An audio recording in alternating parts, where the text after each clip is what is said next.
guys, welcome to another episode of the Vinyl Den, your channel for record collecting by record collectors. My name is Nick. I'm Ian. Yes, Ian has finally I'm come back. back. He's back. From the dead. But so later this month, there's an album coming out that I think we're both kind of excited for. I know I am.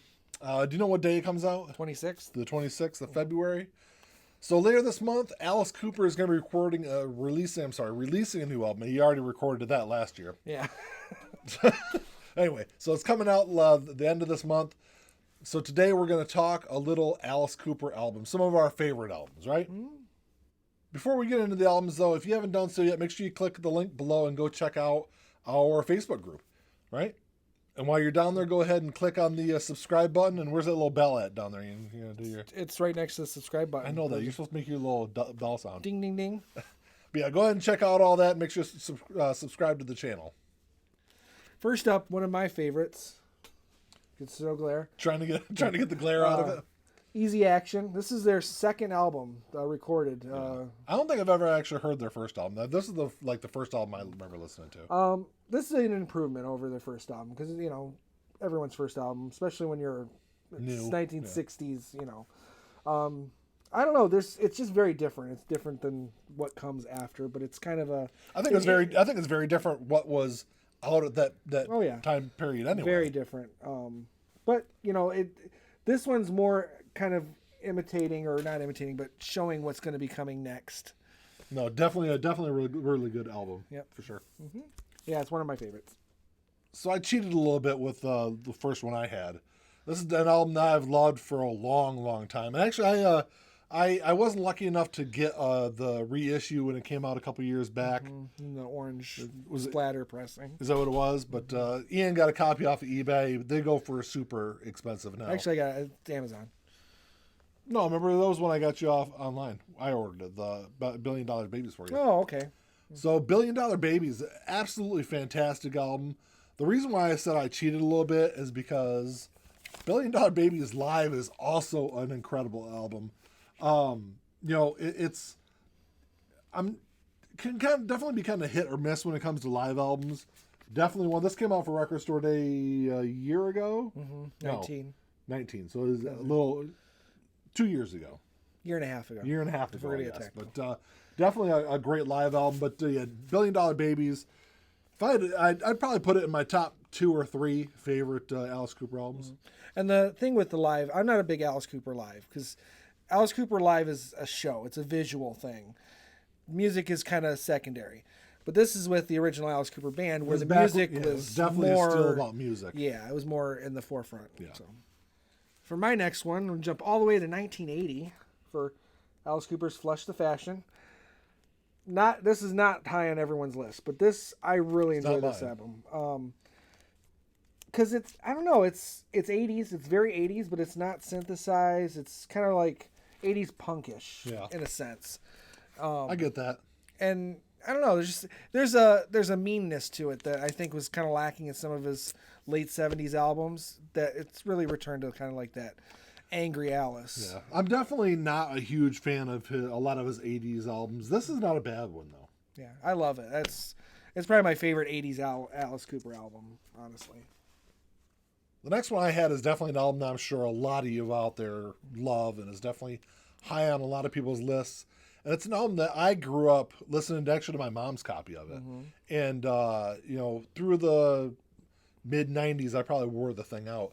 And it's School's Out, which a lot of people, I'm sure you're included in it, Ian. School's Out is not the best song on this album. No, when I'm listening to vinyl, I listen all the way through.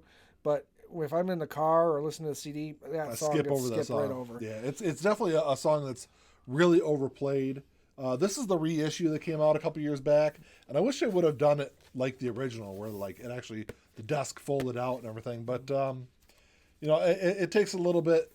It takes something away from, I think, the packaging, but it still kind of does the original, because I have the original copy too. If you close it here, if you the fold is right here, yeah, and so it's more like a desk opening, and it's still kind of the same way, but Yeah. you know, that's where the difference is. just I think Blue Turk is probably my favorite song off this album. My Stars and Blue Yeah. Turk are my second favorite. Definitely a great album. Looney Tunes. I mean, it's every song on there is Gutter great. Cat versus the Jets. Yeah, every song on there is great except for "School's Out," and it's probably just because it's so overplayed, and any teeny bopper is going to be like, "Ooh, school's out," and not really know what the song.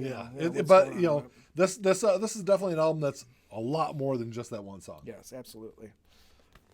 For my next one, I'm jumping all the way to 2006 with "Dirty Diamonds," and for this me, was the RSD release, wasn't it? Yes, Okay. yeah. So it's the red vinyl. Yeah. This was such a return to classic form Alice in terms of just aggression and musical style, because he kind of went with this like industrial thing for a couple years in the early 2000s. He got away from it in 2003 with The Eyes of Alice Cooper, but this is like definitely a return to that older sound. This could easily be a companion piece to Billion Dollar Babies or Muscle Love, any of those early Alice Cooper albums. So check this one out. It's really good. So for the last one I got is actually, I've got two albums here because I was really kind of torn. Because originally we were going to do like a top 5 list each, but we kind of narrowed it down a little bit. And these were the two albums that I had probably at number 1. Really kind of, like I said, a tie. And this was Welcome to My Nightmare. It was his first solo album. Yep.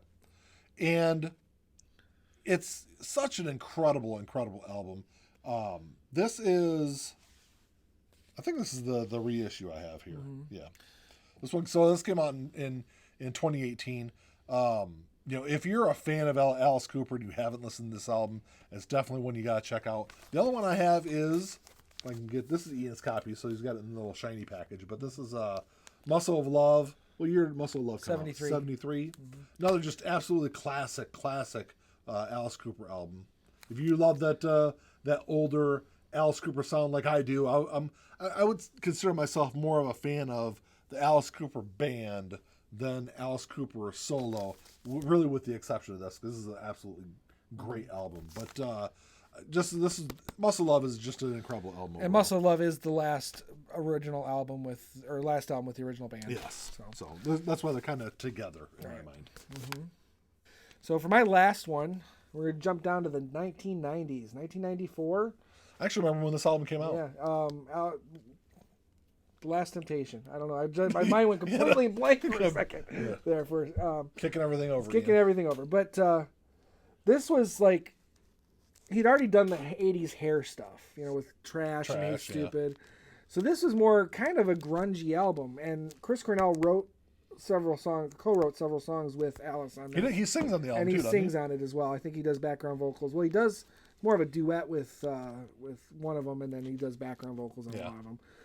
I want to say I don't think he produced it, but I think he was really heavily involved in the making of this album. I mean, it's not a grunge. It's not a grunge album, but it's more grungy than it is for Alice Cooper. Yeah, and it's a concept album, and it kind of ties into Welcome to My Nightmare, because the concept is that Steven, the main character of Welcome to My Nightmare, is now being chased by a demonic carnival or circus peddler guy. So. It's a great album. It's definitely top Alice Cooper. Yeah. Well, that's all we got for you today, guys. Thanks for checking the show out. Make sure you drop a comment down below and let us know what your favorite Alice Cooper albums are. Absolutely. And the new album comes out February 26th. It's called Detroit Stories. Absolutely. So make sure you check that out. From what I've heard of it, it sounds like it's going to be a really good album. There's a few songs already released as singles. You can check them out on Spotify and all that. They're good. So one actually was just released today. It's called Social Debris. Okay. Yeah. Original Alice Cooper band recording too. Yeah. But if you enjoyed the episode, make sure you give us the old thumbs up. Hit that subscribe button down below. No, not thumbs down. Yeah, what is that? I don't know. Don't give us thumbs down. No thumbs down. You can give me thumbs down all the time. No, subscribe and like. Thumbs up. Hit the little bell. And that's all we got. Until next time. Talk to y'all later. Keep on spinning. Peace.